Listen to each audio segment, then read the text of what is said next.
சாட்டை துரைமுருகனை எதால் அடிக்கிறதுனே தெரில. நாம் தமிழர் ஆட்சிக்கு வந்தால் கூட அப்போது பெண்கள் எல்லாமே பர்தா போட்டுட்டு தான் நடக்கணும். பள்ளிகள்லையும் கல்லூரிகள்லையும் பெண்கள், முஸ்லீம் பெண்கள் பர்தா போடுறதுக்கு ஆதரவு தெரிவிக்கிறவங்க தானே நீங்கள். அப்போது எல்லா ஜாதி, எல்லா இன, எல்லா மத மக்களும், அதாவது பெண்களும் பர்தா போட்டுட்டு தான் நடக்கணும். அதுதான் உன் கூற்றின்படி இல்லையா?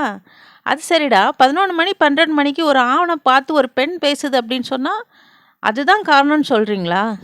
ஏண்டடே, அவன் வந்து அந்த பொண்ணை பாலியல் வன்புணர்வு பண்ணியிருக்கிறான், பையனை அடித்து காயப்படுத்தி இருக்கிறான். அதை கேட்குறதுக்கு துப்பு இல்லை, நீ ஏன் அந்த நேரத்தில் அங்கே போன அப்படின்ட்டு. ஏண்டா, இதே இது நீ அரசை பார்த்து கேட்க வேண்டியதானே. ஒரு பெண் அவளுடைய நண்பருடன், ஆண் நண்பருடன் 11 மணிக்கு வெளியே இருந்து பேசுறது கூட இந்த நாட்டில் சுதந்திரம் இல்லையான்னு ஒரு கேள்வி கேட்க முடியலல்ல. அப்போ நீயும் பெட்டி வாங்கிட்டியா? இந்த மாதிரி கொடுமை நடக்குதே. ஒவ்வொரு ஆம்பளைங்களை என்ன தெரியுமா பண்ணும், ஒரு பாம்பு புத்த கையிலேயே கொண்டு போங்கடா.